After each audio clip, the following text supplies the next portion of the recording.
Hello, everyone. It is Art by Committee. I'm trying something different today. I had some thoughts about The Last of Us Part 2 I wanted to share. Ideally, I'd want to do something like a video essay, but that takes so much time that I don't have working full-time and streaming at night. So I thought I'd try a different format where I would get my thoughts out there, have a discussion, and this way I can also have it be interactive since I'm streaming to all of you. Anybody who's here, feel free to hop in the chat and put out your thoughts. I don't have a lot of time before my internet dies, so this might be a very short experiment, but that's okay. That's really what I wanted to do tonight, is just experiment with this format to see how it works. I am happy to hear any feedback. Let me know. We'll keep tweaking this to see how well it works, but for now, let's go ahead and dive in.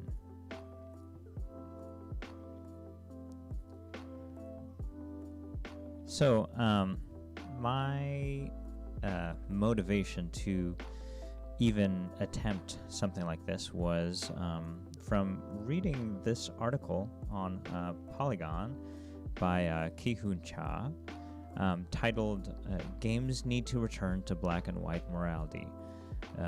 Tales of Good versus Evil are more relevant than ever. In it, Cha argues that stories are inherently moral, and that players are also inherently moral and bring their morality to the games they play. The argument is that having a morally gray game where the heroes are questionable and the villains are sympathetic takes away from the power that video games could have to show players that they can choose to be good or evil, and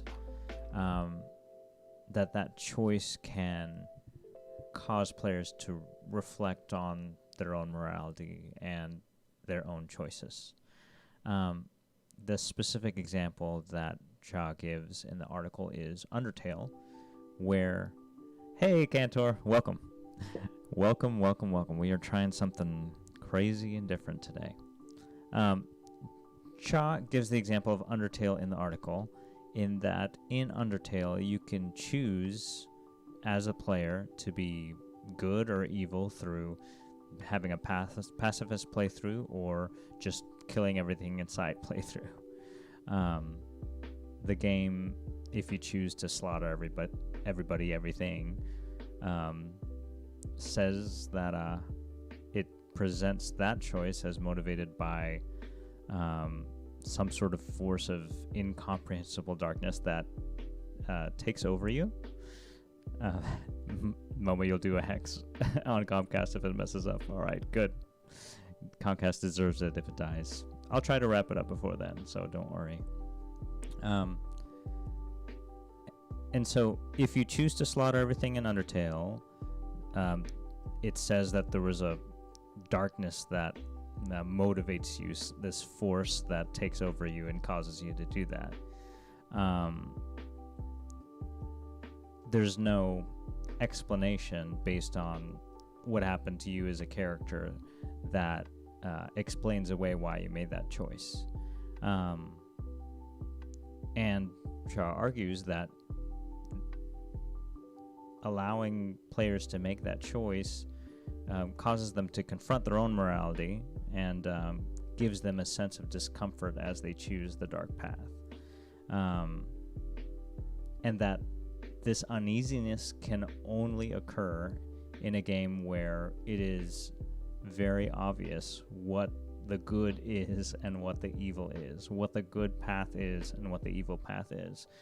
And that having that clear choice allows that uneasiness to happen. That's a very quick and maybe not the best summary of the article, but some of those thoughts are the ones that caused me to think about The Last of Us 2, especially since the article calls out The Last of Us 2 as one of those morally gray games. Joel specifically, in the first game, and I guess even the second one, according to the article, the player is prone to root for this character as a hero, even though they do lots of questionable things. So let's dive into what I'm thinking then. And as we do that, I think what we can do is just watch back some footage of me playing parts of this game and getting killed over and over. So I think we can't really discuss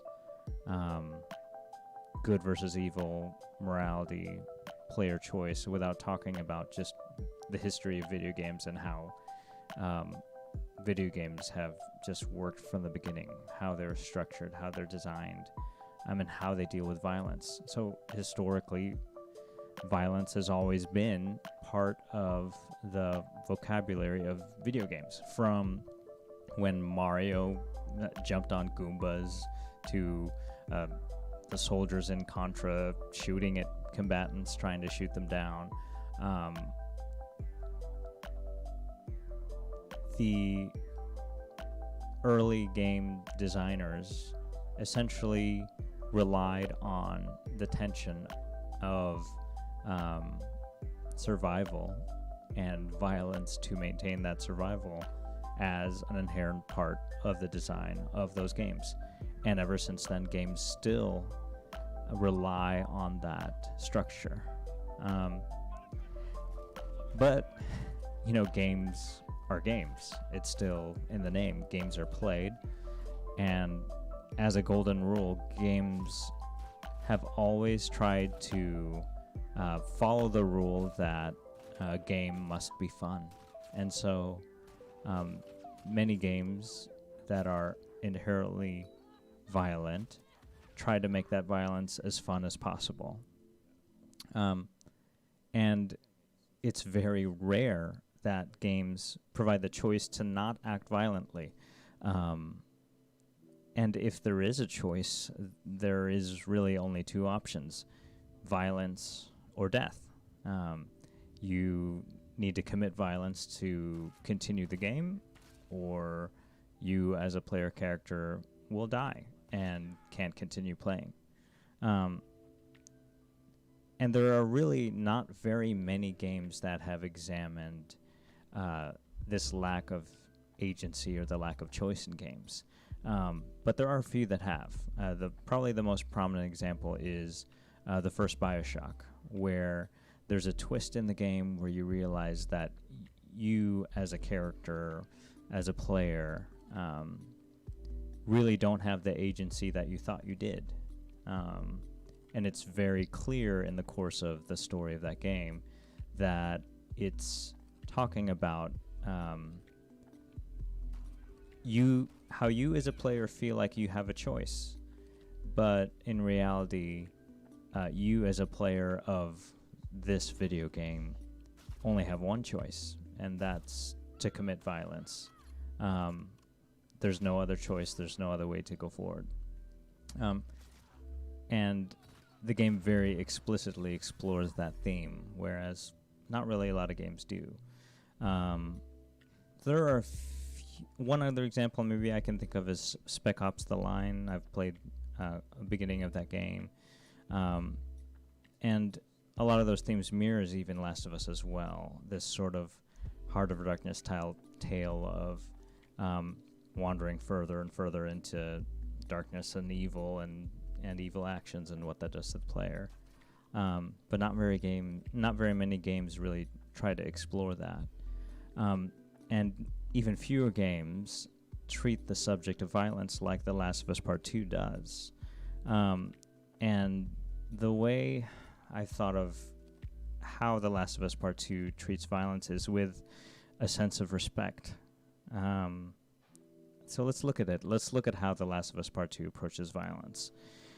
It has realistic gore that's really gnarly and pretty gross to look at.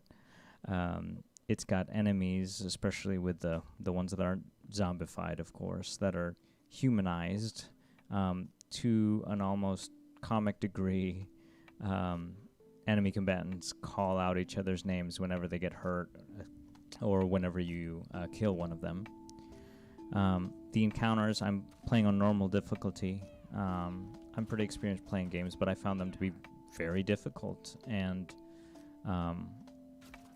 almost to the point where it seems like they're trying to realistically show what it would be like for one person to try to take on all these people. The odds are against you, and even you as a player feel like you are just a human being and not superpowered in these encounters. That, along with all the other mechanics that have been with The Last of Us since the first game, the scarce resources, the scavenging, all of that as well, it makes those encounters more significant because the scarce resources emphasize that the act of violence that you're doing is using up those scarce resources. So if you're going to shoot this one of 3 bullets that you have left, you better make it count, and it better be for a good reason. So that's just a few ways in which The Last of Us emphasizes its approach to violence and treats violence with respect. So let's examine kind of my take and my thoughts on some of these things, and especially just how The Last of Us Part 2 deals with violence. So when I play this game, and I've mentioned it several times when I'm playing, I feel extremely tense and uncomfortable playing this game. It really seems like this game and the designers are purposefully getting rid of this rule that games need to be fun. It's, to me, because I have because I actually have empathy for other people, it's not enjoyable for me to do these horrific things. And the game doesn't try to downplay it or make it seem like it's better than it is. Am I watching myself stream? Yeah, I'm essentially using footage from my other stream to make the point I'm trying to make. And the game, even though the article talks about the game as being morally gray and its heroes are questionable, and the villains are sympathetic, if that's the definition of morally gray that they're using, violence itself in the game is not treated as morally gray. Violence in the game is treated as something horrible and something that really affects Ellie whenever she makes the actions she takes. I'm still in the beginning of the game, but I anticipate that the rest of it will explore what Ellie's actions do to her as a character and how they change her. And so even though in The Last of Us the characters themselves, or you as a player, even though you as a player do not really have the choice to not act violently, just like the storied history of video games, like so many games really take that choice away from you, you do get a sense that these characters are characters who do have a choice themselves, whether or not to engage in those acts of violence. There is something I do want to look at, and it is a point in the game where this theme is probably the most clear. And I'm not going to try to spoil really anything. It's just to look at Ellie's face. And I'm gonna stop my music here for a second, and let's just watch this part. Let's just watch this part together. So here Ellie is facing a character, and really there's no other option here except the one button prompt on the screen. I've tried to press other buttons, I tried to move the sticks, do anything else. There's only one option, and that option is to hit the button that you use for melee in the game.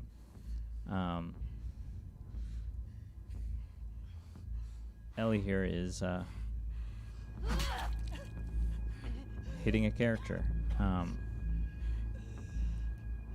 She's trying to get information, and there really is no other option for you as a player to do anything else. You're just looking at Ellie's face, you're looking at her emote. Oh, I forgot to switch it over. Hold on. I'm glad you said that, Momo. Let's do it again. Okay, there we go.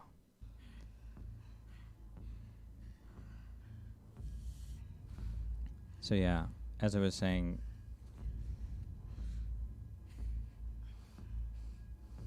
yeah, there's really no other option, even if you try at this point in the game to do anything else. You just see Ellie's face. You can infer that maybe there are thoughts going through her head of whether she should or shouldn't do what she's going to do. But there's no other option for you as a player. At some point, if you want to see the story progress, you participate in Ellie's choice. And in this case, since you as a player can't make that choice, it's Ellie making the choice.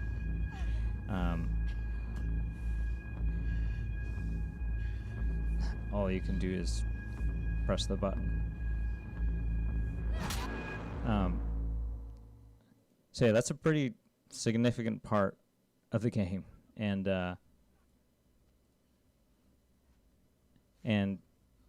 it really, in that moment, really emphasized to me that this game is trying to do that similar thing. It's trying to speak to us as a player about our choice or lack of choice. And also, it also emphasizes that tension between an authored experience and an interactive one. Player choice is powerful, but it's also powerful for a character to make a decision and us as a player to need to interpret a work and try to figure out why a character has made those choices. And The Last of Us Part 2 is a game that tries to live in that tension and make you as a player really feel that tension. You don't really have a choice as a player to not act in violence, but you do have an opportunity as a player to think about why these characters are committing the violent acts that they're doing. And you do also have the opportunity as a player to think about what you as a player character feel about pressing the button to have characters commit these acts. So those are just some of my early thoughts on The Last of Us Part 2.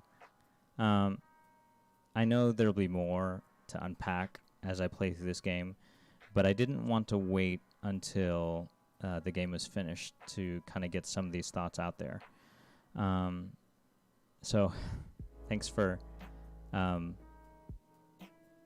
listening to some of my early thoughts, and I know I'll have more as I go through the game and see what else the game has to say. Momo says, I love that they aren't afraid to make things tense and uncomfortable for the player. Yeah, it's great. It's so different from other games. Most other games try to make players feel powerful. They try to make players feel like, try to make the game fun and therefore the violence fun. So, oh, you think it's time to put a hex on Comcast? Okay. Well, I'll wrap it up here then. But I just wanted to get my thoughts out there, and let me know what you think of this format. It's very impromptu, and it's very much an experiment, but I'll try to refine it and kind of make it better as I try to do this more. And we'll have more Let's Talks in the future as I think of things that we can discuss and talk about. So yeah, I'm going to end it now. Thanks for coming by, everybody. And I'll go ahead and continue The Last of Us stream tomorrow. And we'll keep playing this very, very unpleasant game. Thanks, everybody. And bye-bye.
Okay, I lied.